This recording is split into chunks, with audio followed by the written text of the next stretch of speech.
Hey guys, welcome to another episode from Stacy Here We Grow Again. Today I want to go over my moon orchid. I just want to apologize in advance though for my voice.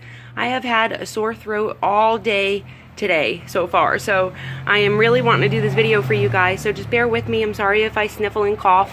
It's just sick season right now. We are in January, so all the germs are spreading around, and I'm finally getting back into gear now here. I'm feeling a little bit better. So today I want to talk about this orchid because I noticed she's been starting to bloom. Check her out. She's got these nice stalks on her, and this is from her bloom last year. So this we cut, and you want to cut, like, say this flower was up here. You want to cut below the first node. So that's where I cut. This flower stuck out up there, and so I cut it down right to about there. And what that does is it left this whole stalk on here.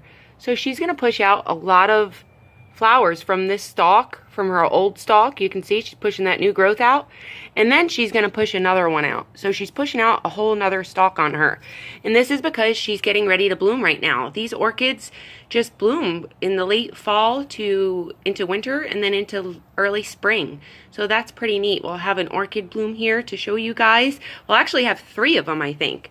So we have one down here and these 2 on here because we did not cut this whole flower stalk off. And that's why I like to leave my stalks on. It might look a little plain and stuff before flowers get on there, but you know what? When the flowers get on there, instead of having this one stalk that she's pushing out, I have 2 stalks because I left this other one. You just want to trim it back below that first flower node, and then you're good to go. These don't have much nodes though, guys. Excuse me. This is a node, and this is the node. So below that first flower node is where you want to cut. And right now she's just getting that bright indirect sunlight. You can see this is where she stays. She doesn't move. She's hanging out with my Nephitis. No direct sunlight at all. And then I'm feeding her right now once every 2 to 3 weeks with my Miracle-Gro plant food. You just want to put it in a little watering jug or something. Take your watering jug, and you're going to want to water her quite frequently now because she's growing. This orchid's going to be growing for this fall into winter and then into the early spring with these blooms. So she's going to need food. She's going to need water. Make sure as soon as these wood chips dry out, you water all the way till it starts draining out of that bottom there. You can see we're draining. You can also spray it with a sprayer if you don't want to make a mess. I just kind of keep another plant over there, you can see, because it runs off the water. So that's it. Just give your orchid a little fertilizer once every 3 weeks with a Miracle-Gro plant food, or any type of plant food that's like a 20-20-20. They really like a high nitrogen, high phosphorus, high potassium fertilizer. That is not high for them. The 20-20-20, that is actually perfect for these orchids here. And this is my Epsom salt, and I use this as a spray.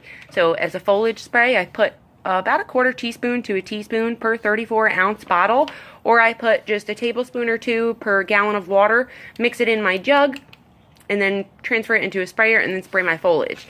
Now you want to spray your foliage with magnesium because while it's flowering, I gotta pump this, but while it's flowering, it's gonna need nutrients. So we're not only putting nutrients in the roots, for the roots, we're also gonna be spraying this foliage spray for the flowers and just the blooms and just her foliage. And she really likes this magnesium spray. Maybe once every 3 weeks or so, once every 2 weeks, you can give her a douse down with that magnesium. Never spray your foliage, you know, whether you're spraying with magnesium, with nutrients, or, you know, neem oil, you always want to keep your foliage out of direct sunlight, guys.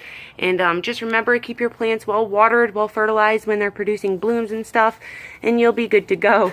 I actually have to move this off of here because these plants are getting so big up here, but I just wanted to show you this because, you know, we're getting these blooms because of how we've been taking care of her, and she's just going to keep growing, and she's going to be beautiful. She's happy. We transplanted her, and I just wanted to give you guys those tips too. These grow great indoors. Just watch this bloom because this bloom tends to be poisonous to cats and dogs. So once these orchid blooms open up, just be really careful with the pollen. I think it's the pollen that they're allergic to. You can grow these indoors, outdoors. It doesn't really matter. They will do fine either way as long as they're not in direct sunlight and in that bright indirect sunlight like they are in here. You can see it's just shining in here really good, but not direct.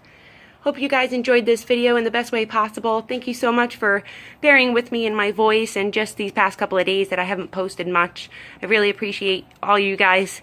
sticking with me and just subscribing to my channel, all the new subscribers that we've gotten over the past few weeks. I cannot even believe it, and I just want to thank all of you for being here with me, and I hope none of you are sick, and if you are, feel better. I'm going to go rest with my little doggy for the rest of the day because I think he's got a little cold going on too. Mike brought home his germs from work, so now we're sick, and he's back to work.